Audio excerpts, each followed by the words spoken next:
एक घंटे की खुशी चाहते हो तो क्या करना पड़ेगा? एक झपकी ले लो। एक दिन की खुशी चाहते हो तो क्या करना पड़ेगा? गाड़ी उठाओ और अपने मित्र दोस्त परिवार वालों के साथ पिकनिक मनाने कहीं घूमने चले जाओ। एक महीने की खुशी चाहते हो तो शादी कर लो। कितने महीने की खुशी? जम के बोलो जरा। एक महीने की खुशी चाहते हो तो शादी कर लो। एक वर्ष की खुशी चाहते हो तो अंबानी जितना पैसा कमा के रख लो। और जिंदगी भर की खुशी चाहते हो तो जिस हालत में रह रहे हो उसी में खुश रहना सीख जाओ। जिंदगी की सारी खुशियां प्राप्त हो जाए। और जो जान गया भगवान शंकर की कृपा को, एक लोटे जल की महत्वता को जो पहचान गया, एक लोटे जल की महत्वता को जो जान गया, एक बेलपत्री के महत्व को जो जान गया, उसने जीवन में सर्वस्व पा लिया। सर्वस्व। एक लोटे जल की महत्वता को जो जान। बस निवेदन इतना ही है कि हृदय से, चित्त से, मन से, भाव से, दिल से हम जब शंकर जी के मंदिर में जाएं, हम जब शिव जी को एक लोटा जल चढ़ाने जाएं, तब हमारा विश्वास दृढ़ होना चाहिए, हमारा भरोसा पक्का होना चाहिए। उसी तरह भगवान के मंदिर में जाना तो यह अंदाजा लगा कर जाना कि मैं जो कुछ कहूंगा भगवान से कहूंगा। भगवान को यह मत समझना कि यह पत्थर की मूर्ति है, पाषाण की मूर्ति है, यह सुनेगा कि नहीं सुनेगा। तुम्हारा काम है कहना, उसका काम है सुनना। तुम्हारा काम है झोली फैलाना, उसका काम है झोली भर कर जाना। यह उसके हाथ में। तुम बस उससे जाकर प्रार्थना कर लो, उससे जाकर निवेदन कर लो, उससे जाकर विनती कर लो, फिर आगे वो संभाल ले।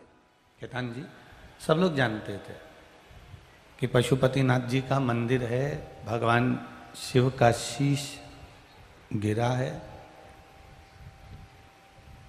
तारकासुर के बेटों से तारकाक्ष, विदुमाली, कमलाक्ष की से युद्ध हुआ है और ये शीश नेपाल में गिरा। ये कथा सब जानते थे। पर डोलेश्वर महादेव को चाहे भारत के लोग हों, चाहे विदेश के और देशों के लोग हों, खुद नेपाल के लोग भी डोलेश्वर महादेव की इतनी महत्वता नहीं जान पाते थे कि डोलेश्वर महादेव का महत्व क्या है।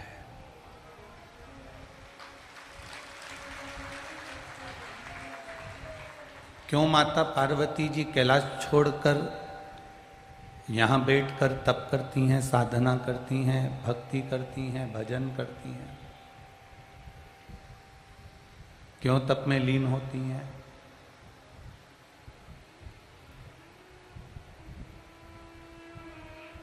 क्यों दधिमुख भगवान की विरल भक्ति को प्राप्त कर लेता है?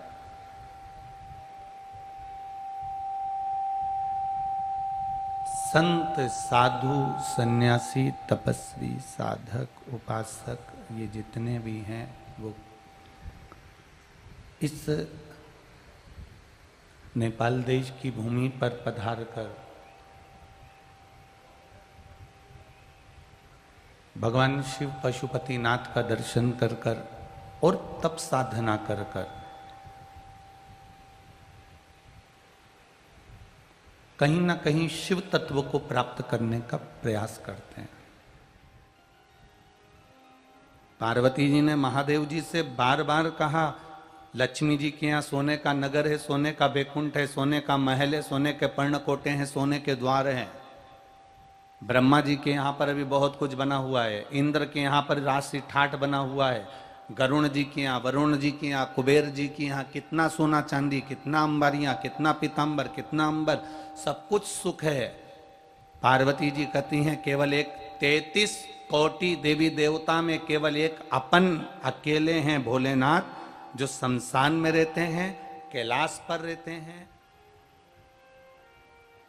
भगवान शिव जी से माता पार्वती जी कह रही हैं, माँ जगत जननी जगदम्बा माता पार्वती जी भोलेनाथ जी से कह रही हैं कि देखिए थोड़ा बहुत अपने को भी बनाकर रखना चाहिए, थोड़ा बैकुंठ जैसा सुख अपने पास भी होना चाहिए, थोड़ी राजसी ठाट सत्ता ठाट अपने पास भी होना चाहिए। भोलेनाथ जी ने कहा राजसी ठाट का राजसी सत्ता का क्या करेंगे अपन, क्या करना, हमें राजसी ठाट नहीं चाहिए, हमें राजसी सत्ता नहीं चाहिए।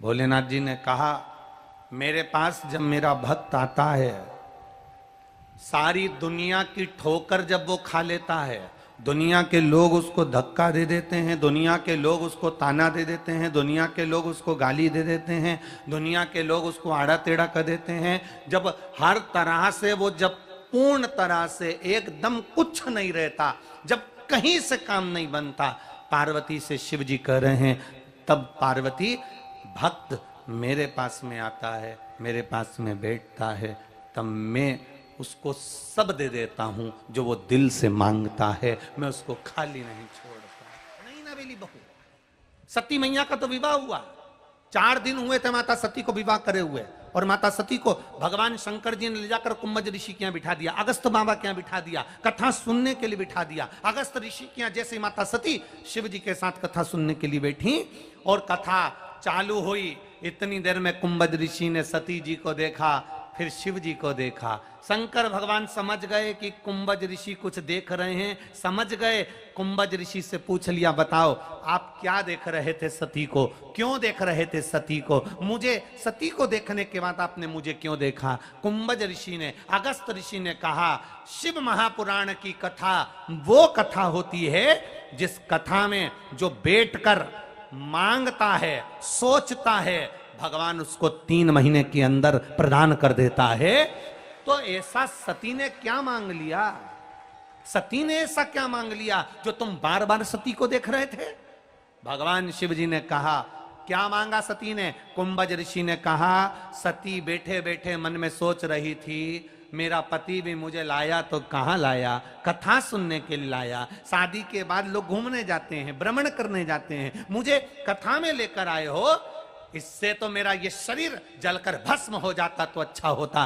तब कुंभज ऋषि ने भगवान शंकर जी से कहा इसने कथा में बैठकर सोचा कि इससे तो मेरा शरीर जलकर भस्म हो जाता तो अच्छा। कुंभज ऋषि कहते हैं अब इसका शरीर जलकर भस्म होगा, ये निश्चित है।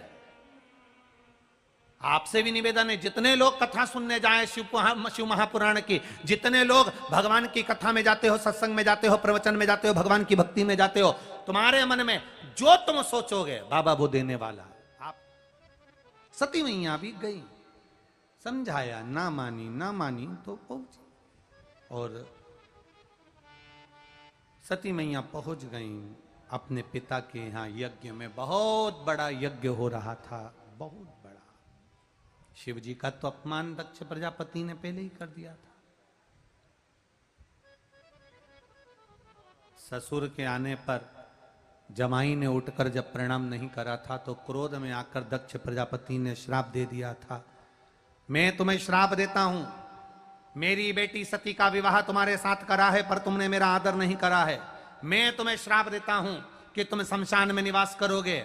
भोलेनाथ जी बड़े प्रसन्न हो गए थे क्योंकि उनको ससुर का श्राप आशीर्वाद लग रहा था। जो हर परिस्थिति में खुश रहना जानता है वो आनंद की जिंदगी जीना जानता है। सती को शिव जी समझा रहे हैं सती समझ जा, सती ज्ञानवान है समझ जा, सती मैं तुझे समझा रहा हूं समझ जा, सती अपने पिता के घर में मत जा, सती अपने पिता के पास मत जा, सती मैं तुझे समझा रहा हूं समझ जा। सती मानने को तैयार नहीं होती। जब एक पहलू से ना समझे तो फिर दूसरा पहलू होता है कि जो ललाट पर लिखा है वो होकर मानेगा, जो किस्मत में लिखा वो होकर मानेगा। जा सती, और सती चली गई यज्ञ के कुंड में अपने पिता के यहाँ सबका आदर था, सबका सम्मान था, सबका सत्कार था, पिता के यहाँ सबका आदर हो रहा था, पर सती के पति का कोई आदर नहीं था।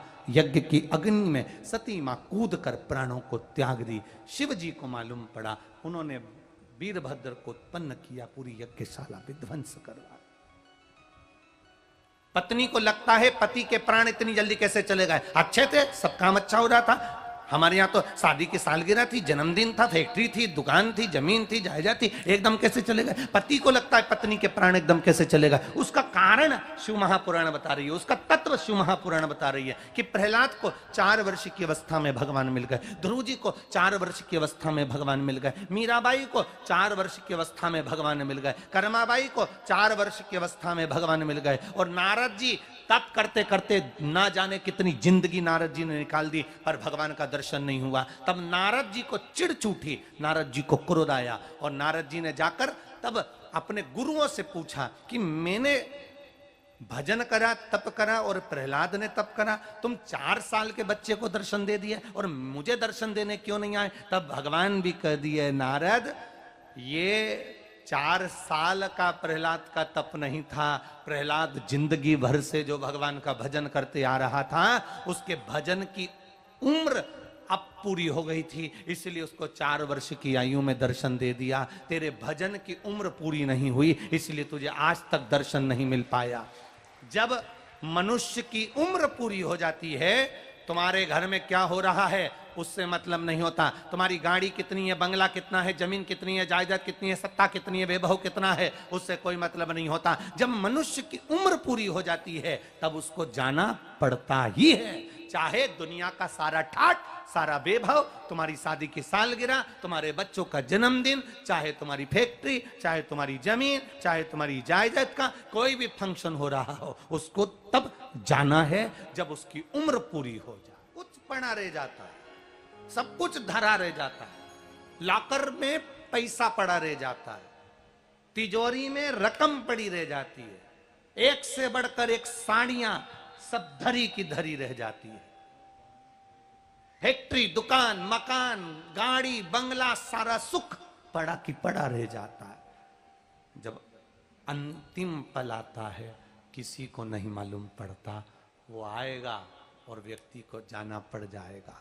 इसलिए रोज ऐसे जीना कि कल जैसा आज नहीं और आज जैसा कल नहीं, प्रतिदिन रोज ऐसे एंजॉय के साथ जीना कि कल आएगा कि नहीं आएगा पता नहीं, खुश होकर अपनी जिंदगी को रोज जियो, प्रतिदिन